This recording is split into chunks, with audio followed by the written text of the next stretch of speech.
I'm ready when you are. Cool.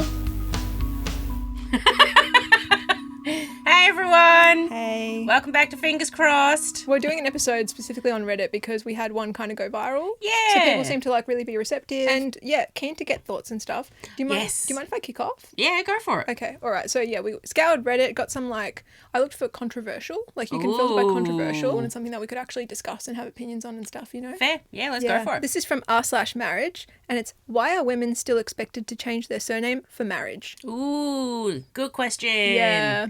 Good question. Okay, so I don't know about other countries, but in the US, it is still expected of women to change their last name to match their new husband. This question comes from conversations with my boyfriend. He expects me to change my last name if we get married to create a, in quotes, family unit. The biggest thing is that I don't want to deal with the bureaucracy of it all. It feels like extra punishment for being a woman, as if we don't already suffer through everything else.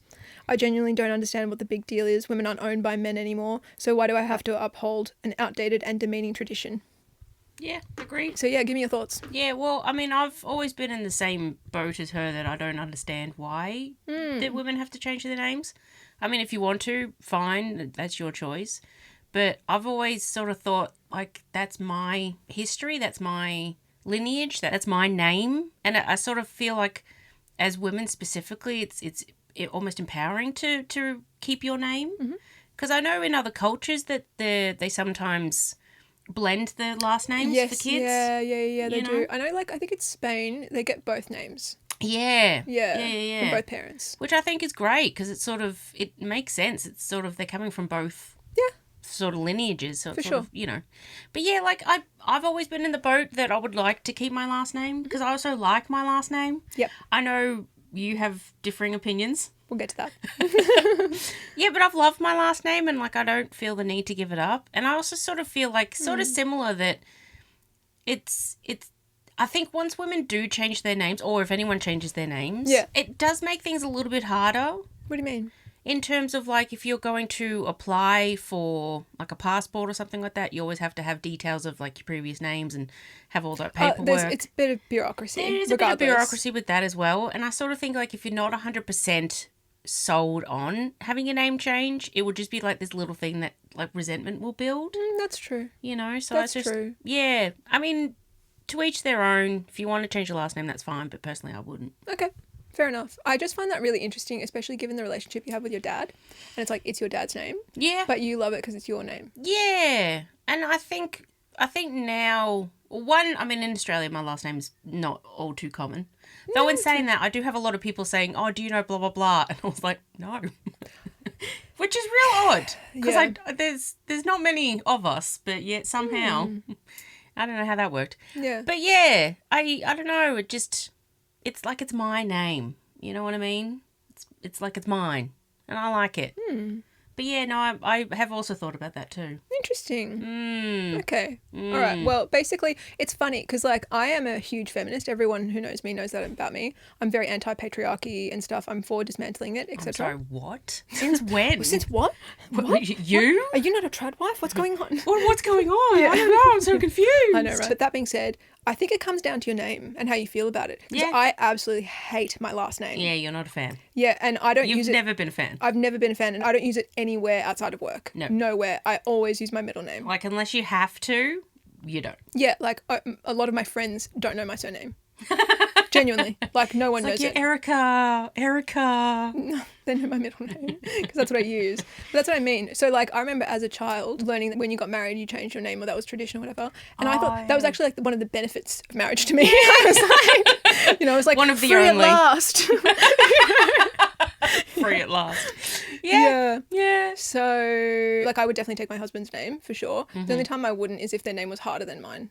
Because then it's I don't want it. I already have a difficult name. I don't want anything harder. And if anything, I would probably just change to my middle name. And I have considered that. I've considered changing to my middle name because that's what I generally use as my last name. Yep. But I just figure eventually I'll probably get married and I'll probably have to change my name. So it's better to go through the bureaucratic process once. Yeah. Yeah. Actually, yeah, that's a fair point. So it's sort of if you are going to change your last name, it's either going to be the middle name and that's it. Yeah. Or the husband, future husband's So I will name. definitely end up changing my name at some point, regardless. Yeah. But the other thing is, just on this topic though, obviously we're not property.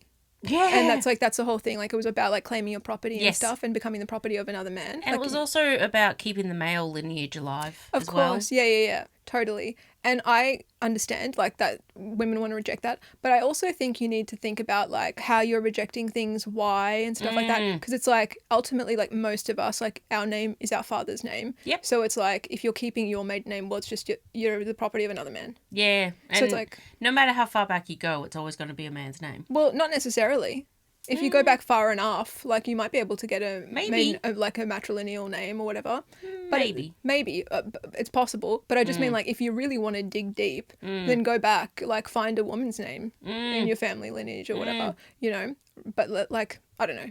So, if anything, like, if you just don't want to change it for, like, a bureaucracy thing, fair enough. Yep. But at the same time, like, I think if you want to be a real rebel, then I think, like, keeping your dad's name is not, like, the biggest fuck you to society that is possible, you know? Like, you could go harder, for sure. Fair. Yeah. Fair. Yeah. Definitely keeping your name. Yeah, definitely keeping my last name. Cool. Yeah, no, I've never thought or entertained the idea of having to change my last name. Although, actually, I'll ask you a question. How would you feel about the guy changing their last name? I was literally going to ask you that. Yeah, because I was just thinking, because I know a couple of men who, well, maybe not, no, but anyway, know of a couple of men who have either said that, yep, they're fine, they'll do it, or they have. I think that's firstly, like, really cool. Me too. Really cool. Me too. Like, do you know Jack White? Musician? Thank you, yes. Yeah, from the White Stripes. Because I was a drummer. No, that's not it. Yeah, so Meg White and Jack White used to be married and he took her name. Nice. Yeah. Oh, I love that. And kept it. Yeah, well, to be honest, I mean, it's worked out for him. Yeah, and also, like, he's remarried since and he kept White. He kept his, like, married name. But whatever, like, I think that's so cool. Like, to me, that's a way bigger fuck you to society. It kind of feels a little bit like punk rock type of vibe, you know? Yeah. It like, kind of has those vibes, and I'm here for it. Yeah. I wouldn't care either way. Like, I don't expect my partner to change their name. Just like I hope they don't expect me to change my name. Like, I hope there's no pressure on either side. I'm also thinking if someone changed their last name to your last name. Well, that's not happening, obviously. No. That's not fucking happening. No. Yeah. But I mean, like, I wouldn't even be against, like, hyphenating. Like, if I changed to my middle name. Yeah, totally. Yeah. Like, I'm totally, like, I'm open to that. I don't mind. I've known a couple of women who have hyphenated. Yeah. Who had been their last name, partner's last name. The only thing I don't like about when a woman hyphenates the name is if the partner doesn't. Ah. I don't like that so much. Yep. I'm like, no, do it together. It's like you're committed together. You know? I'm trying to think. Do you know of Chris O'Dowd? Yeah, the comedian? Yes. Yeah. Yeah, the Irish comedian. Him and his wife, Dawn Porter, I think was her last name. And then when she got married, she became Dawn O'Porter. As sort of like a little... I know nod. people do that. I thought that was hilarious. It's funny. I don't love, like, when people mix the names together. Okay. Yeah. I don't love that because I'm like, generally the names are quite silly. Well, as it turns out, not hers. That's okay, but I've heard far worse. Far worse. Oh, this one's a question. Okay. So, how do I overcome my anxiety of therapy? Or anxiety, fear of therapy. Okay. Yeah. Wow. Did my mum write that? Okay, so this is probably going to be a weird question, but I literally don't know who else to ask or turn to, so here it goes. I hate therapy, and yet I know I need therapy. I don't know if this is considered a valid reason for hating therapy, but the basic reason is because last time I tried therapy, my therapist was horrible. To cut a long story short, in my second ever session with her, I mentioned considering losing weight, and for every session after, she would only be interested in that. Gotcha. She would make me weigh myself every every session before we even talked about other stuff. And even then, it was clear she didn't want to help me with any of it. She was dead set on helping me lose weight, even after I told her multiple times that I wasn't that interested in doing it. I just mentioned going to the gym. To be clear, she was not a weight management therapist, if those are even a thing. She was an autism therapist. And ever since then, I've refused to get therapy again. I'm 100% and completely aware I need therapy for a plethora of issues. I have no friends. I'm terrible at making friends because no one seems to inherently like me. I can't talk to my family about my problems because 99% of them are because of my family. I literally have nowhere else to turn. Aww. So how do I do it? Okay, well, that's awful. Yes, it really is. Awful. Yep. I mean, that therapist is definitely the wrong person for you. What I will say is, that's a lot of people's experience. They go to one therapist, they have a negative experience, and they're like, that's it, therapy's not for me. Yeah. And that's just not the case. No. Yeah. No, I would agree. I think with therapy, it's a very unique experience, and you have to feel comfortable with that person. Yeah. Because if you're going to divulge sort of not your deepest secrets, but like these issues that you've been withholding for so long that are deep and very buried and are very complex and nuanced and etc., that you're going to have someone that you feel comfortable with. Yeah. And like sometimes you're not going to find them on the first go. No. Sometimes you might have to go through 2, 3, maybe a handful, who knows, to find the one that really fits your needs and what you want. Totally. And also don't forget that they might fit your needs for a time and you might need to change. Totally. Like, I have some friends who have been with their therapists for years and years, like 10 years and stuff, and I'm like, I don't think that's productive, honestly. No. I think like generally with a therapist, like it generally runs its course. Like the relationship runs its course. Like you get like, that's what I've learned from that person. I need someone else to help with something else. Yeah. So like you've had that for a couple of for sure. therapists, yeah. And I've liked all of my there was one therapist, no, actually 1 or 2 that I didn't like, but I changed. And that's the other thing I was going to say, like if you meet a therapist and you don't click, or they do something like that, like they weigh you, like that is so invasive, inappropriate, completely unethical. Definitely went over boundaries, multiple. Wrong. Yep. Not appropriate. Yep. At all. Yep. Like leave. Yes. Leave. 100%. Don't go back. 100%. Do not go back. Definitely agreed. Yeah. Agreed. And advocate for yourself as well. Like if they can't make you do anything you don't want to do. Yeah. Yeah. Yeah. That's awful. Awful. And especially like that person probably has like an eating disorder or whatever. Mm-hmm. Ugh, yeah. I know. And it's also one of those that like unless you're getting like a physical checkup at like a GP or a doctor, there's no need for a therapist to weigh you at all. That's right. Why do they even have scales? What is going on? There's a question. There's a question. Because I just mean like a psychologist. Like that's nothing to do with that. Like for example, like a psychiatrist having a set of scales to weigh you so they know what to prescribe. Like different. Totally. Different. Totally. But they wouldn't be like, right, you want to lose weight, let's get the scales out. No.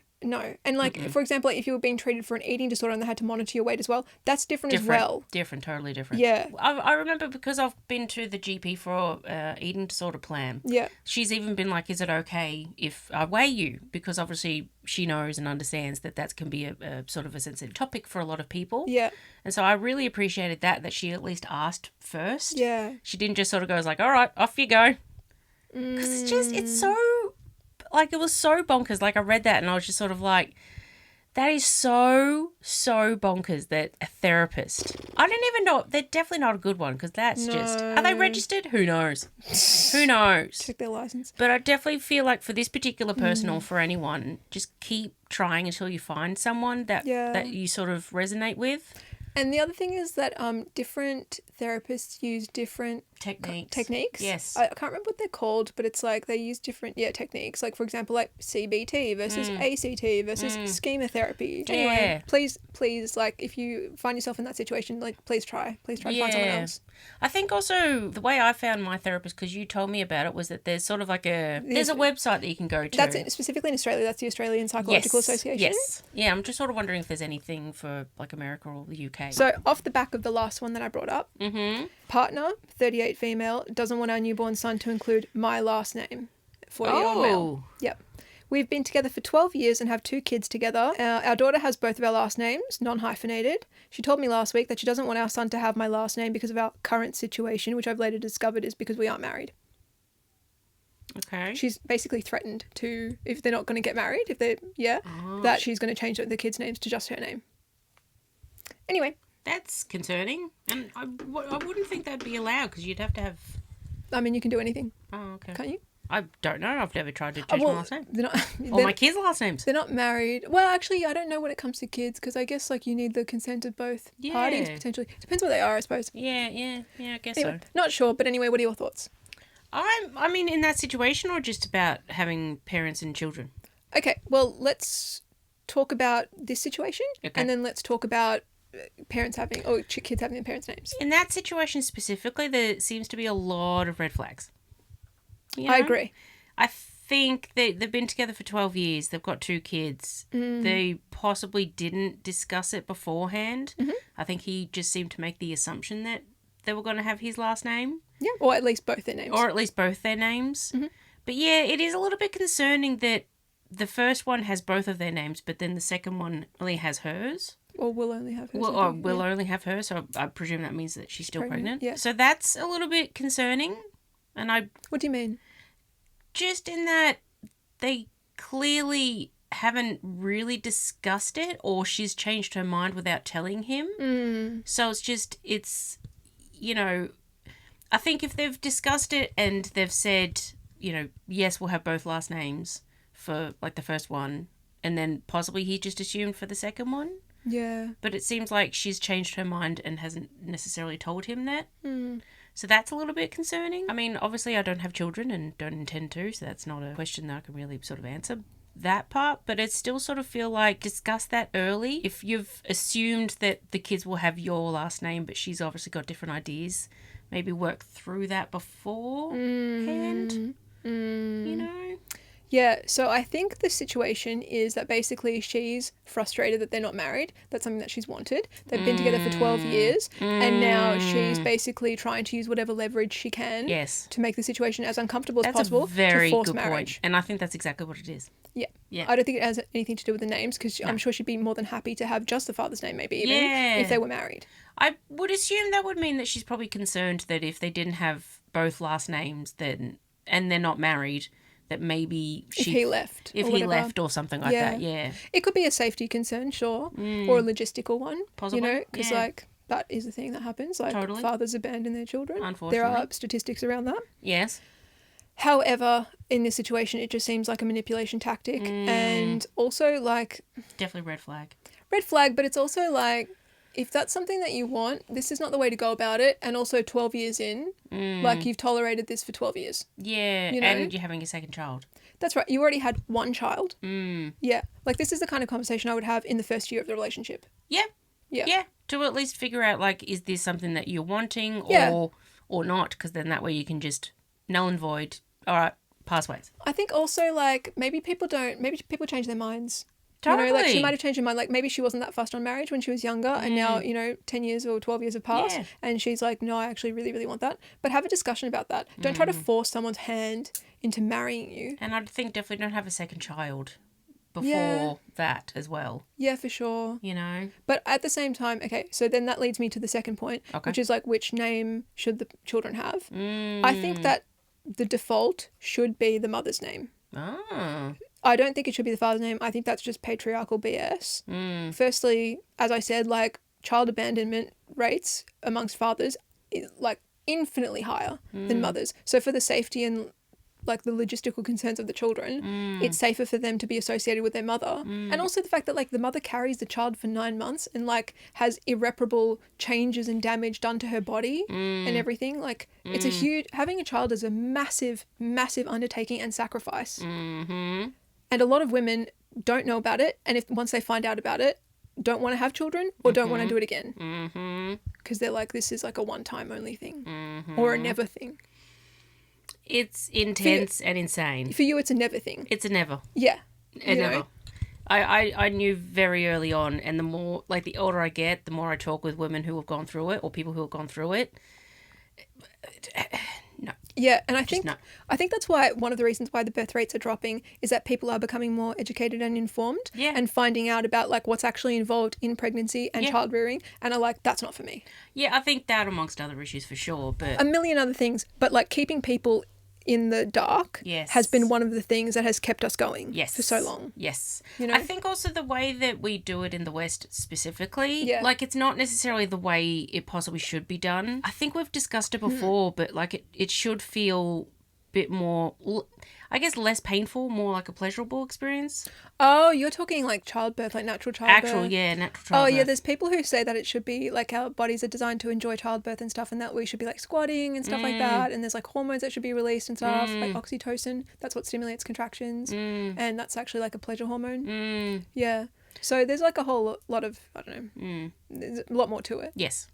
But yes, no, I do agree with you that if a woman's going to be carrying the baby for 9 months and going to be the primary caretaker, she's going to be the default parent. The partner does, or if they do choose to, whatever, you know, that it will be easier for the mother. So the question is, how did you find your self-worth? I have a major confidence problem and I'm struggling to find my self-worth. I was brought up believing that I will never amount to anything. Even as an adult, I heard, what makes you think you deserve better? Rough. Yep. I've always been a good-hearted person. I'm extremely empathetic and compassionate and kind. But I have come to realise that I've made myself a doormat. People walk all over me. Nobody respects me. I seem to be a magnet for negativity. It's become even worse since I've been unemployed and disabled.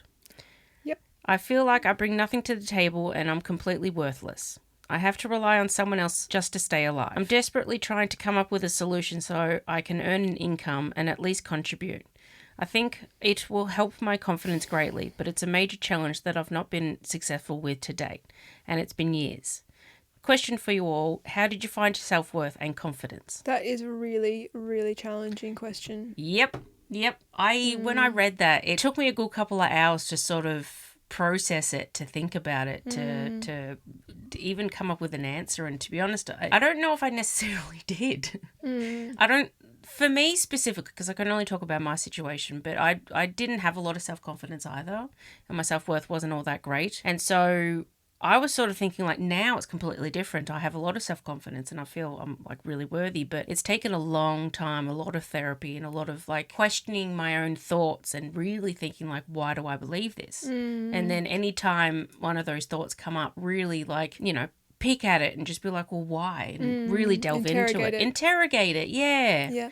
But then I sort of realised that it wasn't something that happened overnight. It was a slow build, and it was a slow like unlearning of a lot of beliefs that weren't even mine to begin with, that have been put on to me through whoever it was that pushed it through. But then on the flip side about feeling like a doormat and stuff, I think as well that the boundaries, because obviously their self-worth is so low, there's sort of like assertive communication to sort of be like, if someone does or say something to you, it's okay that you can stand up for yourself and say like, hey, that behaviour is not appropriate, I don't like it, or whatever it is that what they've done. And so it's slowly like unlearning and just building over time, because I think especially if you're that low in terms of self-worth, it won't be overnight. No. Because it's also sometimes like you won't necessarily believe that, you may say these things, but you don't necessarily believe what you're saying. No.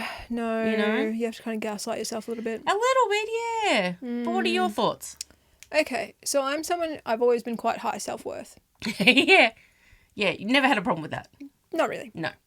But I'm also someone who grew up in a very verbally abusive environment, and I was told that I was worthless as well, quite a lot.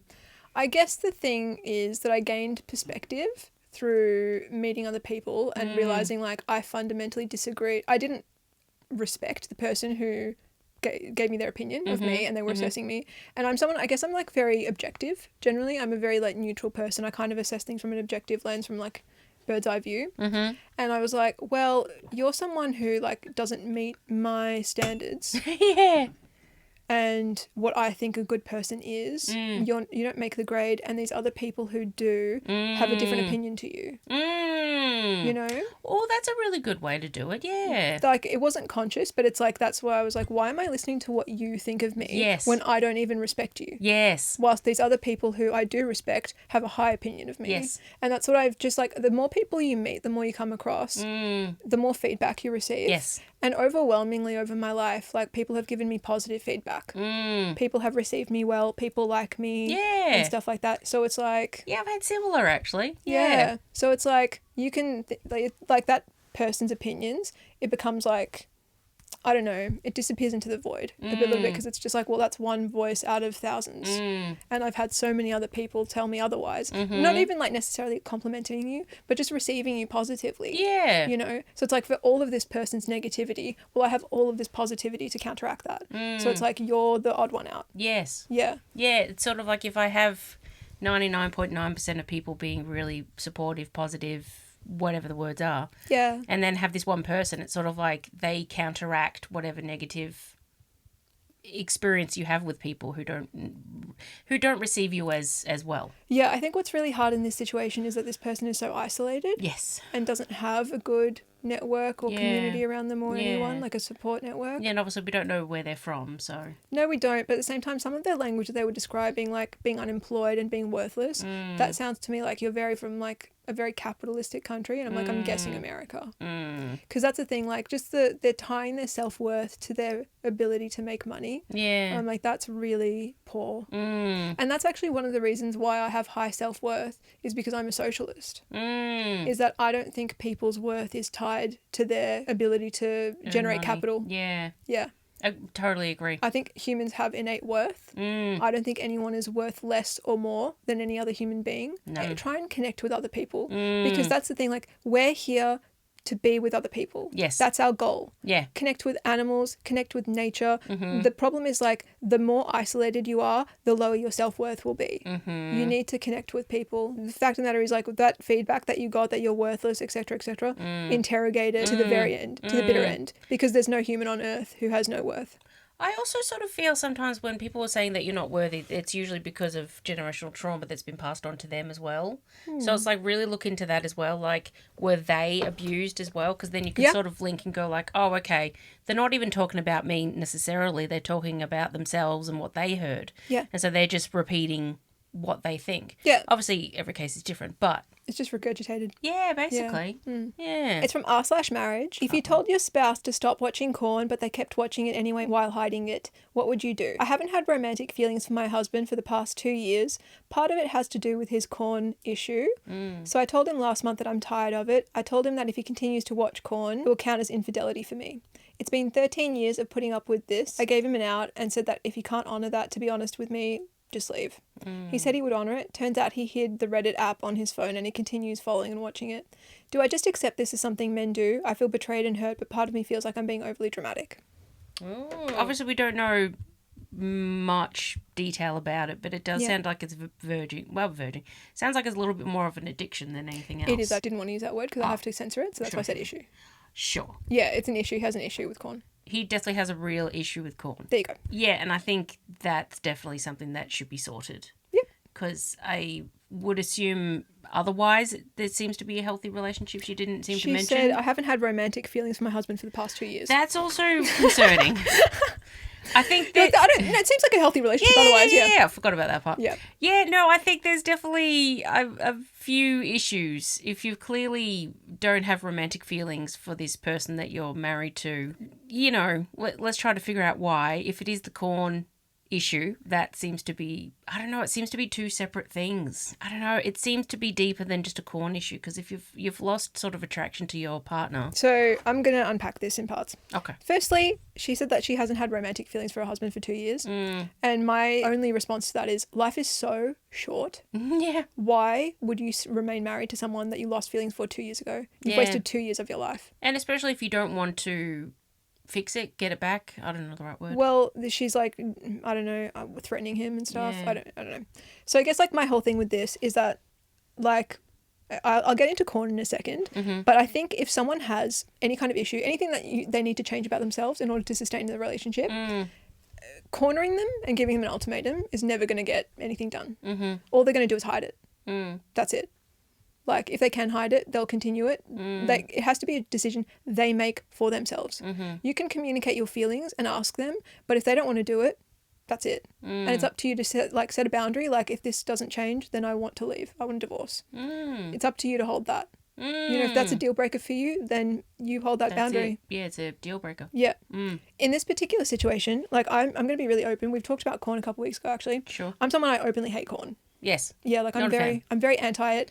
I'll link it if I can. I saw an amazing debate speech the other day about this girl talking about corn and how like 80 to 90% of corn involves violence against women. It teaches boys, specifically from a young age, to associate harming women with pleasure.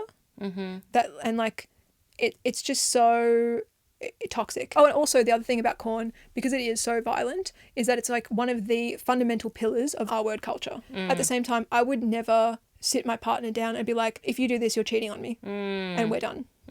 Like, I think that's crazy. I think that doesn't get you the results that you want. All you can do is sit down and communicate the way you feel, and it's up to them to decide what they want to do from there.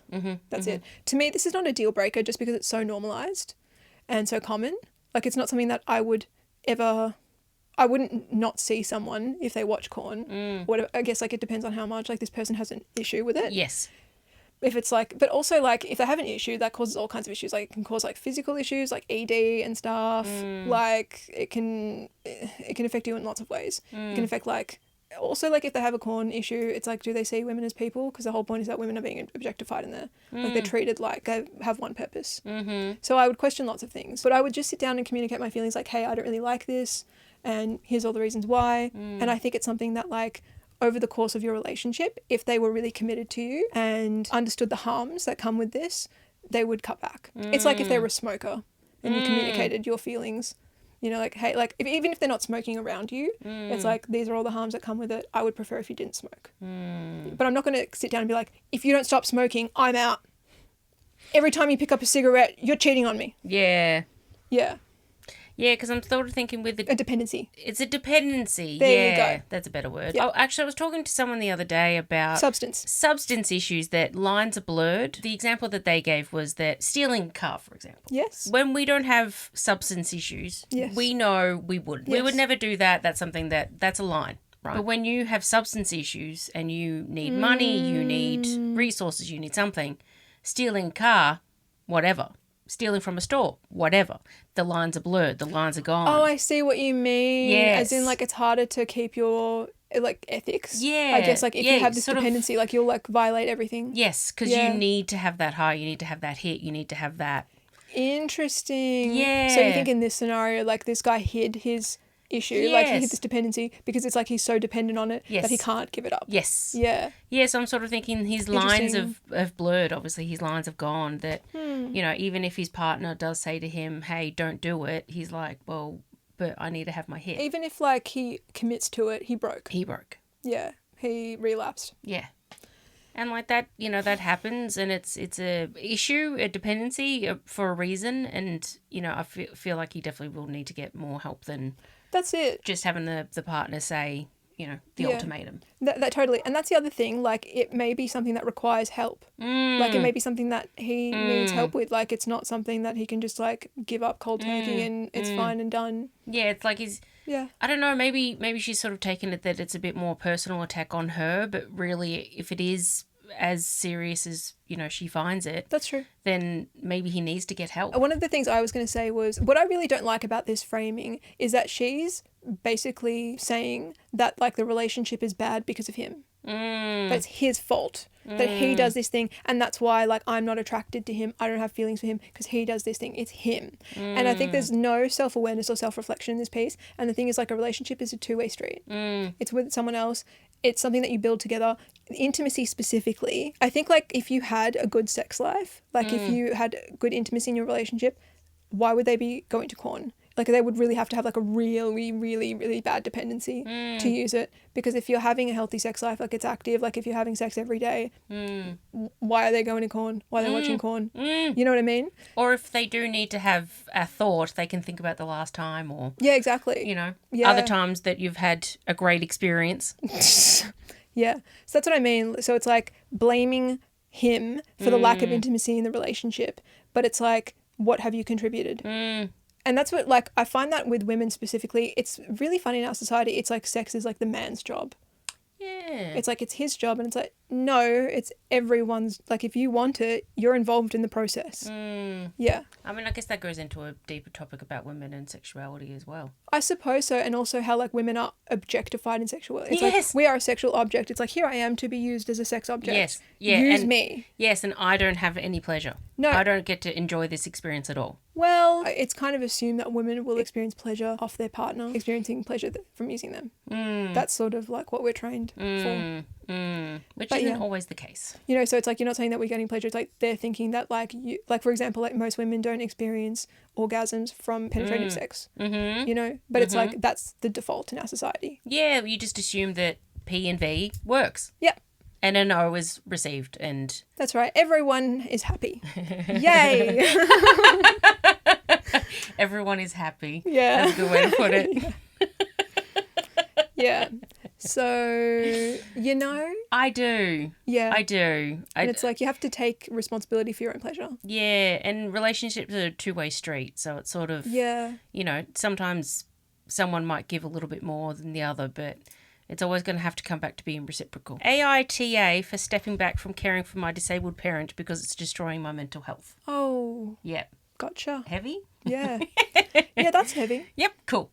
I, 22 male, have been my disabled parent's 53 female main carer since I was a teenager. Oh, that's really hard. She's had multiple brain hemorrhages and a stroke, which left her with severe brain damage. She can't walk more than a few meters, struggles to communicate, and often doesn't recognise me. She's had professional carers assigned, but she verbally abused them until they quit. My family stopped helping years ago because of her attitude, so the responsibility fell entirely on me. Over the years, I've tried my best, but my own mental health has hit a breaking point. I've been diagnosed with several mental health conditions, such as schizophrenia, psychosis, and ADHD. That makes things much harder, and I'm honestly not coping. I've started stepping back from being her full-time carer because I need to focus on getting help and stabilising myself. Now my family is calling me selfish and heartless, saying I'm abandoning her when she needs me most. After they abandon her? Yep. Okay. They say that since she only has me left, I have to step up, inverted quotes. I feel awful hearing that, but I also know I'm barely functioning myself. AITA for stepping back from caring for my disabled parent so I can take care of my own mental health. Okay, so no? Yeah. No? That was the answer, yes. Yep, the answer is no.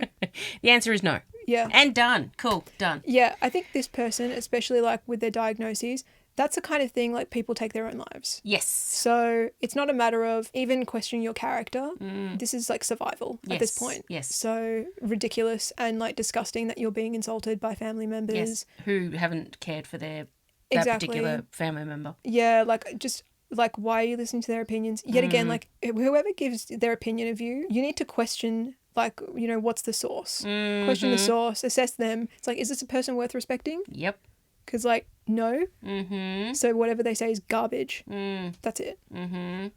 Totally. Go on, Megan. Yeah, no, there was a couple of things from that one that I really sort of made note of, with the fact that they were a carer since they were a teenager. So that's so tough. Possibly like 10 years, but no matter what, it's a lot to put on a teenager who's still probably going to school, still a child, still having to deal with all of that. And yeah, the fact that they've got a disabled parent is already a hard task in itself. To then be the carer of that parent, that's something else. Yeah, the fact that then the mother had professional carers who quit. That's really tough. But also, like, if she's having, like, brain trauma, like, one of the things, unfortunately, is, like, those people can become aggressive and violent and all that kind of stuff, like... Yeah, really it unfortunately sad. does happen. But yeah, and I think also the fact that they've now got schizophrenia, psychosis, and ADHD, that's a triple whammy. That's a lot to sort of... I feel like ADHD is like so mild compared to the other two. It's to like, be honest, that's really nothing. Yeah, you're like, oh, schizophrenia, psychosis, and just a little bit of ADHD, you know? Like, I have ADHD. It's fine. It's fine, manageable in comparison to those two. That's a lot. And I think also there's an element of, like, you can't pour from an empty cup. Yep. If you're not 100% yourself, you can't care for anyone else. Yep. And so I think it may feel selfish at the time because you have had to give and help your parent so much in this case. It does sort of feel like you need to take a step back, really look after yourself and your mental health, because it's clearly you're not coping. No. So AITA for throwing away my wife's memory jars. Ooh. I have been married to my wife for 8 years. She collects empty glass jars. Pasta sauce, pickles, jam. She says they are for memories, but she never puts anything inside them. They just sit on our kitchen counters. Last week, our 5-year-old son tried to grab one to keep insects he caught, and it fell and broke. Glass went everywhere. Nothing serious, but it scared me. I told my wife we need to throw away most of the jars, but she disagreed. She said they could be useful for storage or something, and each jar has a memory. Oh, like the pasta sauce from our first dinner in this house, or the pickle jar from when she was pregnant and craved pickles. I just couldn't come to an understanding on this, so yesterday while she was at work, I threw out all the jars in the bin. I kept 2 that actually had a clear memory. She told me about, the rest are gone. She came home and noticed right away. She sat on the floor and actually cried, and then she went to her mum's house. She couldn't tell her mum what's wrong. She called me to ask, and I told her about everything.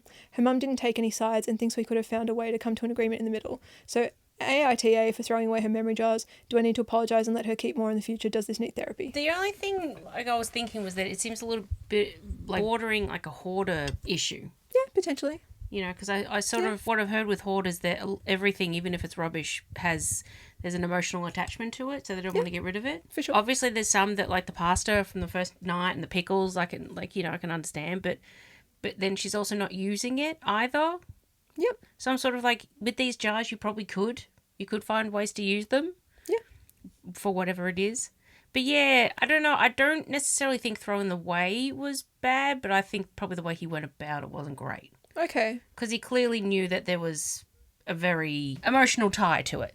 Okay. So I completely disagree. Okay. Yeah, as in, like, I don't think it matters what the jars represent. They're her property and they mean something to her. So it's like, Totally. if she's, like, he said that they were like 40, that doesn't mean, like, there's rooms overflowing, you know? Like, if she's a hoarder, then it's like something that's negatively impacting their life. Totally, like, totally. Look up hoarders. Yes. Yeah? Like, Yes. Hoarders. They Like, start somewhere. clearly she has a collection of things and people are allowed to collect things and it's not up to you to throw them away. I think that's unbelievably disrespectful and massive violation. It's not your property. Those things are irreplaceable. Like, it's not like you can just go out and buy a new pair of shoes or whatever or replace it. It's like, these are irreplaceable, one-of-a-kind things. She has a memory attached to them. They don't have to be functional. They can be decorative. People Totally. have jars which are decorative. Totally. Yeah. And the thing is, like, the problem that he was worried about, like, the safety, because it's glass, obviously, and it can break and shatter and stuff. It's like, we'll find another place for them. Maybe it's the location. Maybe there's a place to store them if she wants to keep them, you know? Maybe they don't need to be accessible where someone, like a child, could hurt themselves. Yeah. Totally. But going out and just, like, throwing someone else's stuff away without consulting them, that's absolutely insane. I would agree with you on that one. If someone, Totally. If someone did that to me, I don't even know how I'd react. Like, I think, like, her going off and crying and not speaking to him, like, fair enough. Probably I the would best case scenario, to be honest. pretty much. I don't know, like, and how do you come back from that? I don't know, because it's one of those, it's definitely breached a boundary of hers that, you know, this was something, even take away the fact that they're just jars. Think of it as if they were, like, her favourite clothes or something like that, and he's thrown them out. Yeah. It's sort of, it was still hers. Yeah. It was, like... It's like he doesn't respect her, Yeah. you know? And I think also, like, even if maybe... Could he have just sort of said to her, look, I really want to get rid of these. Can we do something with it? Like, even just have a discussion before you did it. Well, he did. But he just went ahead and did it. Yes. Yeah, he had a didn't really discussion. consult her. No, he did consult her and he disregarded her opinion and did it anyway. And just was like, I'm going to go. Yeah. I'm going to take it. That's what I mean. Like, I think that's so disrespectful. Like, you just don't respect the other human being. It's not even about boundaries. It's like, that's not yours. It's like, I don't understand. I would never, ever do that to anyone. Yeah. Never. If anything, like, if it's in the way, like, if it's like, I don't know, a hazard, as he thinks it is, box it up and put it away and say, like, look, we need to find another place for these. Yes. Or whatever. Put them, like, where they're not accessible. Actually, yeah, boxing, that's a good idea. Yeah, put them away. You don't. Like, put Why them did you have in to the throw them attic away? or garage or something. Yeah. Somewhere. I've had stuff like that happen to me. Like, I've had my mum throw things away that belong to me, and, like, there's no coming back from that. Like, the harm is irreparable. It's forever. And it just, like, in my case, it just speaks to, like, Who they are as a person. Who they are as a person, who they see you as. Yeah. Like, lesser. Yeah, and it's sort of like their feeling trumps yours. Exactly. Yeah, there's a lack of respect. So this husband doing that to his wife, to me, shows that, like, he doesn't respect her. Because it's like his opinion is more valuable more important than hers. Yeah, and the thing, he thinks it was a good thing that he did too. So it's sort of, it's going to be hard to explain to him, hey, not good. Like, yeah, and he's like, do I need to apologize? What? Like, what do you mean? I'm like, this is beyond. I don't know if you can apologize. I actually don't know how to repair this. I don't know how you would. Like, this is so beyond. Like, yet again, I would literally never do that to another human being. Never, ever. Nope, that's fair. So, it just confounds me. So the asshole then. Yeah, 100%. YTA. 100%. Okay, well, thanks for joining us for another episode of Fingers Crossed. It was all Reddit this time. If you have any Reddit threads that you've seen that you really liked, send them through. Or if you have any questions. Any questions, send them through. Always happy to offer an opinion. We're full of them. Yeah. Right or wrong, we'll tell them anyway. Yeah, exactly. Yeah. If you disagree, if you have any feedback. That's a you problem. Leave it below. Or leave it below. Yeah, leave it below. Or send it to fingerscrossedthepodcast@gmail.com. If you haven't liked or followed us, subscribed, left us a 5-star review, all that stuff, we really appreciate it. It makes a huge, huge difference. And yeah, we'll catch you next week. Yeah, for another fun session. Okay, bye. Miss you. Love you.